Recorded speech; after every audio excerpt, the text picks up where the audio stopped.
Dan Sanchez here with DorksandForks.com. Lots of exciting things happening in our little world. First and foremost is the Dorks and Forks t-shirt. There it is for you, nice and soft. I slept in mine the other night. They're only $15. Get yours on our website. Check out our Facebook page for more information.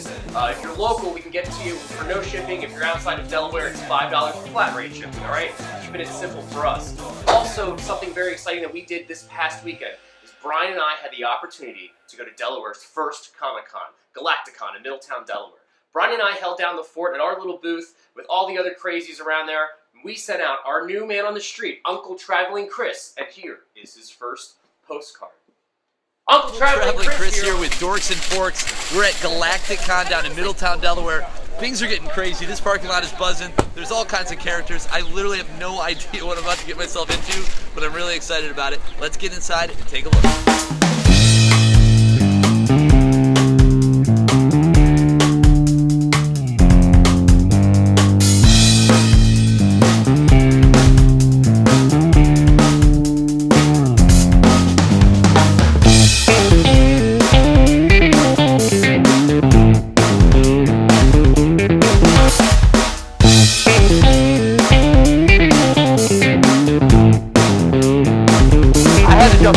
Like, what is going on? Like, you guys are painting all over these shoes. Like, they look awesome. What's going on here? Like, okay, this is so crazy.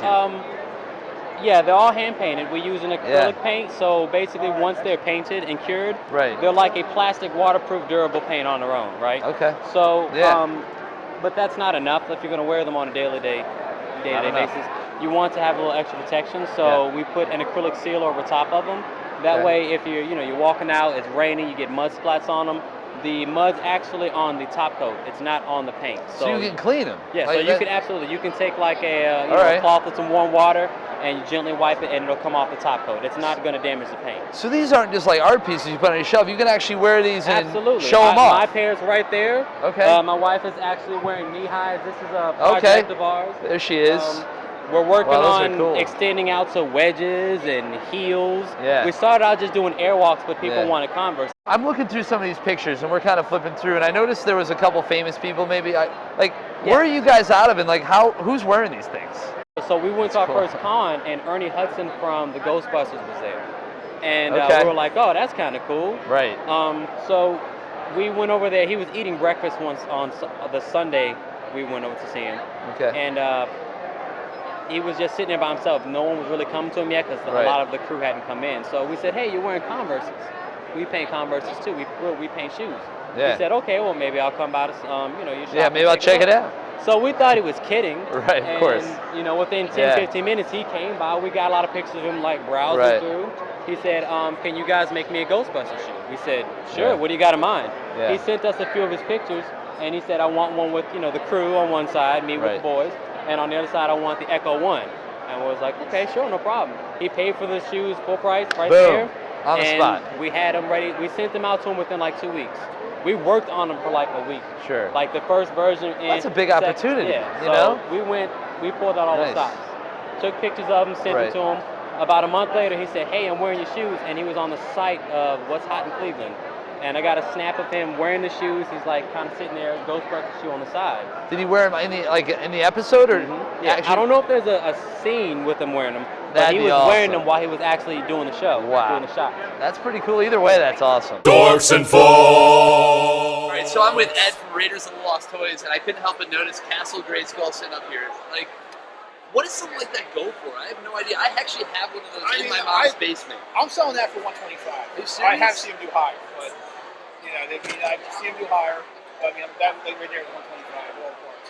That's pretty cool. I mean, I don't know. $125 is like, that's great, but I couldn't get rid of mine. No, I mean, it's so cool. My thing, I collect toys. Yeah. I actually do this more to fund my toy craft habit, basically. Right. And my rule of thumb is if something is partial or something, so you just grab it. The number of random characters and figures that I dropped through the trapdoor in that thing back when I was a kid is probably, I can't even put it on, it's infinity. That's how many things. Well, believe me, I know. If it fit through the trapdoor, it went through the trapdoor. Something that didn't fit went through the trapdoor too for me, but the plate didn't fit well. Okay, well anyway, so there's that. This is amazing. Like, this is crazy stuff. You guys, obviously didn't just make this yesterday. You clearly spent some time on these costumes. No, All right. I clearly spent time on these costumes. Correction. He spent time on these costumes. I clearly spent time on the costumes, Yes. the props, the sculptures.